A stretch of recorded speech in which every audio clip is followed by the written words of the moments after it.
तो हेलो दोस्तों, welcome again to our YouTube channel. आज हम इस वीडियो में देखने वाले हैं फोर्थ सेमेस्टर का यूनिट 4 न्यूक्लियर केमिस्ट्री। काफ़ी इम्पोर्टेंट टॉपिक है ना। और छोटा सा टॉपिक है, समझने का यहाँ पे बात होती है। तो न्यूक्लियर क्रॉस सेक्शन जो होता है वो होता क्या है एक्चुअली, है ना। न्यूक्लियर केमिस्ट्री में न्यूक्लियर रिएक्शन तो होता है, ये तो आप जानते हो, है ना। न्यूक्लियर केमिस्ट्री में हम न्यूक्लियर रिएक्शन ही स्टडी करते हैं। तो जब कोई टारगेट न्यूक्लियस पे कोई अटैकिंग पार्टिकल हिट करता है, तब इसका जो हीटिंग प्रोसेस है वो टकराने वाला जो प्रोसेस है वो दो प्रकार का होगा। एक इलास्टिक होगा, दूसरा इनइलास्टिक होगा। इलास्टिक कोलिजन में क्या होगा, जैसे न्यूक्लियस क्या होता है, खुद पॉजिटिव पार्ट से मिलके बना होता है। यदि उसमें प्रोटॉन टकराएगा तो प्रोटॉन और न्यूक्लियस दोनों में पॉजिटिव चार्ज होने की वजह से वो क्या हो जाएगा, रिपल कर जाएगा और वो एक दूसरी तरफ छिटक जाएगा, ठीक है। लेकिन उसी की जगह पे अगर इलेक्ट्रॉन और यदि न्यूट्रॉन जैसे पार्टिकल या एक्सरे जैसे पार्टिकल, वेव या बीम कह सकते हो, वो टकराएगा तो वहाँ पे क्या होगा, इन इलास्टिक स्कैटरिंग होगा, मतलब यहाँ पे रिएक्शन होगा, ठीक है। रिएक्शन यहाँ पे पॉसिबल होगा, ठीक है जी। अब नेक्स्ट देखते हैं, न्यूक्लियर क्रॉस सेक्शन के द्वारा न्यूक्लियर रिएक्शन की प्रोबेबिलिटी को बताया जाता है। तो nuclear cross section actually use कहाँ किया जाता है, रिएक्शन होने की कितनी प्रायिकता है उसको बताई जाती है, ठीक है ना जी। और ये क्या होता है, एक तरह से कैरेक्टरिस्टिक एरिया होता है जिसमें पार्टिकल के टकराने पर रिएक्शन जो है डेफिनेटली होता है। न्यूक्लियस के जियोमेट्रिकल एरिया के क्या होता है, πr²। ये उसके बराबर नहीं होता। मान के चलो न्यूक्लियस क्या है, इतना बड़ा है, तो यहाँ पे किसी भी एरिया में टकराएगा तो रिएक्शन होगा नहीं। एक पर्टिकुलर एरिया होता है जिसको हम न्यूक्लियर क्रॉस सेक्शन कहते हैं, ठीक है। उस एरिया में टकराएगा तब जाके जो है रिएक्शन जो है होगा, ठीक है। नेक्स्ट, इसका यूनिट क्या है, इसका यूनिट है 1 बार। 1 बार का मतलब क्या होता है, 10⁻⁻² सेंटीमीटर क्यूब या फिर 10⁻⁻28 मीटर क्यूब, ठीक है। स्क्वायर, मीटर स्क्वायर है ये, पर मीटर स्क्वायर, ठीक है, क्यूब नहीं है, ठीक है।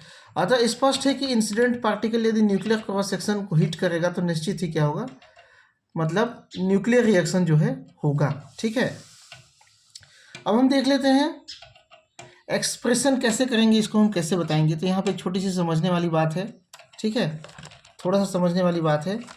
एक एटम जो होता है वो क्या होता है, कुछ सॉलिड, प्रोटॉन और न्यूट्रॉन जो केंद्र होता है न्यूक्लियस, वो सॉलिड होता है। बाकी जो भाग होता है वो क्या होता है, इलेक्ट्रॉन जहाँ पे मौजूद होते हैं, इलेक्ट्रॉन क्लाउड, वो खोखला भाग होता है।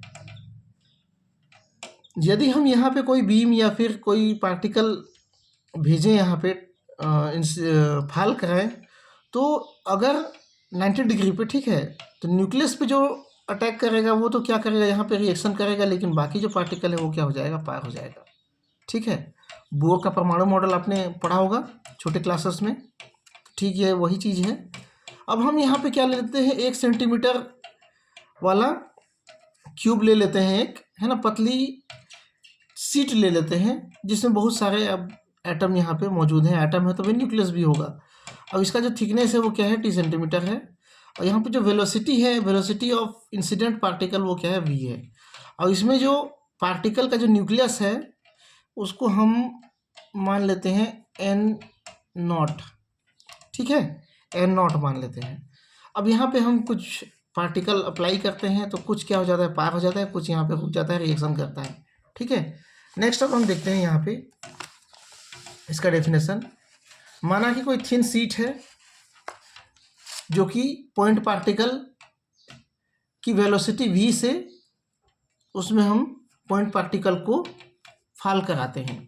इस सीट का थिकनेस कितना है, T सेंटीमीटर है। एरिया कितना है, 1 सेंटीमीटर स्क्वायर है। और इस पे n टारगेट न्यूक्लियाई प्रेजेंट है। टारगेट न्यूक्लियाई क्या है, यहाँ पे प्रेजेंट है। तब की स्थिति क्या होगी, तब हम इसकी क्या निकालेंगे, सबसे पहले तो हम टोटल अफेक्टिव एरिया निकालेंगे। टोटल अफेक्टिव एरिया क्या होगा, एन नॉट जो कि हमारा टारगेट न्यूक्लियाई है, ठीक है, ए उसका क्षेत्रफल है ना, और टी थिकनेस है, और सिग्मा क्या होता है, nuclear cross section, nuclear cross section. इन सबको मल्टीप्लाई करेंगे सिग्मा से, तो ये क्या हो जाएगा, न्यूक्लियर क्रॉस सेक्शन के साथ मल्टीप्लाई करेंगे तो टोटल अफेक्टिव एरिया हमारा निकल आएगा, ठीक है। अब प्रोबेबिलिटी यदि हमको देखना है, प्रोबेबिलिटी ऑफ रिएक्शन हमको देखना है, पर पार्टिकल यदि देखना है तो वो क्या होगा, टोटल इफेक्टिव एरिया में हम जियोमेट्रिकल एरिया हम क्या कर देंगे, डिवाइड कर देंगे। तो ये जो फार्मूला हो जाएगा वो क्या हो जाएगा, जो N naught e t sigma था उसमें हम ए को डिवाइड कर दिए, क्या है, जियोमेट्रिकल एरिया है, ए क्या है, एरिया है, ठीक है। इसको हम डिवाइड करते हैं तो हमको ये ए और ए यहाँ पे कट जाता है, बचेगा कितना, एन नॉट टी सिग्मा, ठीक है। तो ये एन नॉट टी सिग्मा जो है यहाँ पे बच रहा है। अब इंसिडेंट पार्टिकल की संख्या यहाँ पे क्या है, एन पर क्यूबिक सेंटीमीटर। एन ये क्या है, इंसिडेंट पार्टिकल है, हो सकता है प्रोटॉन हो सकता है या फिर कोई रे हो सकता है ना, गामा रेज हो सकता है। इसकी वेलोसिटी हमने देखा है 20 सेंटीमीटर, ठीक है। तो 20 सेंटीमीटर जो है ये इसकी वेलोसिटी है। दोनों को मल्टीप्लाई कर देंगे तो क्या निकल जाएगा, हमको फ्लक्स निकल जाएगा। फ्लक्स क्या हो गया, एन वी पर सेंटीमीटर पर सेकेंड, ठीक है, एन वी जो है निकल आएगा।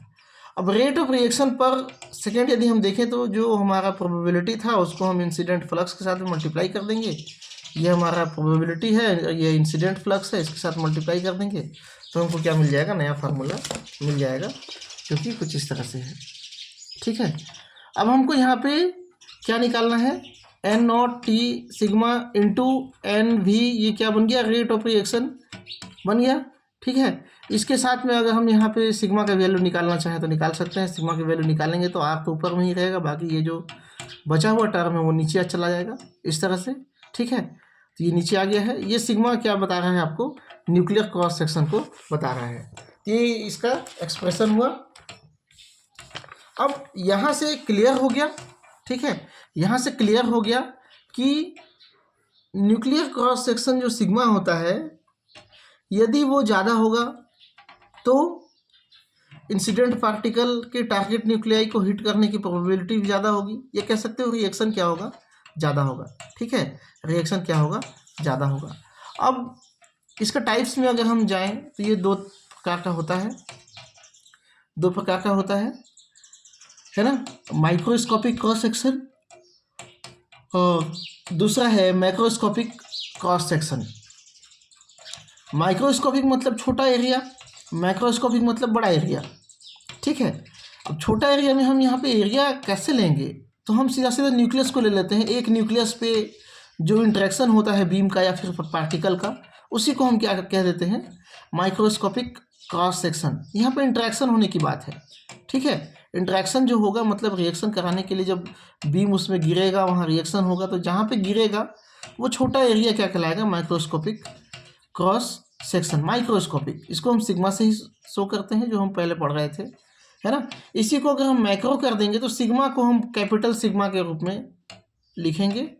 और कैपिटल सिग्मा क्या होगा, पूरा जो नंबर ऑफ न्यूक्लियाई पर क्यूबिक सेंटीमीटर, एक क्यूबिक सेंटीमीटर में जो न्यूक्लियाई मौजूद हैं उसका जो क्रॉस सेक्शन होगा उसको हम क्या कहेंगे, मैक्रोस्कोपिक क्रॉस सेक्शन कहेंगे, ठीक है। ये क्या हो जाएगा, N0 क्या बता रहा है, न्यूक्लियाई पर क्यूबिक सेंटीमीटर एरिया में बता रहा है। और ये यहाँ पे क्रॉस सेक्शन का वैल्यू क्या है, सिग्मा है, तो मल्टीप्लाई करेंगे सबके साथ, है ना। 10 है तो 10 के साथ मल्टीप्लाई कर देंगे सिग्मा को, तो क्या हो जाएगा, हमको जो बड़ा एरिया है उसका वैल्यू निकल जाएगा, ठीक है। तो आई होप आपको ये टॉपिक क्लियर हो गया होगा। कोई भी डाउट होगा तो आप कमेंट कर सकते हैं, ठीक है। और अच्छा है, पढ़ाई कीजिए, एग्ज़ाम आने में देर नहीं है। एग्ज़ाम कब का आ गया है समझिए, है ना। ये समझ के चलिए कि कल परसों ही एग्ज़ाम हमको देना है। और जो भी टॉपिक आप नोट्स बनाते हैं, पढ़ते हैं, उसको पूरा एकदम क्लियर कर डालिए, ठीक है? क्लियर कर डालिए ताकि उसको दोबारा से एक बार रिपीट करके, 2 बार रिपीट करके, एग्ज़ाम के टाइम रिपीट करके अपन चलें, ठीक है? तो चैनल में बने रहने के लिए बहुत-बहुत धन्यवाद। आप सभी का दिन शुभ हो। Thank you.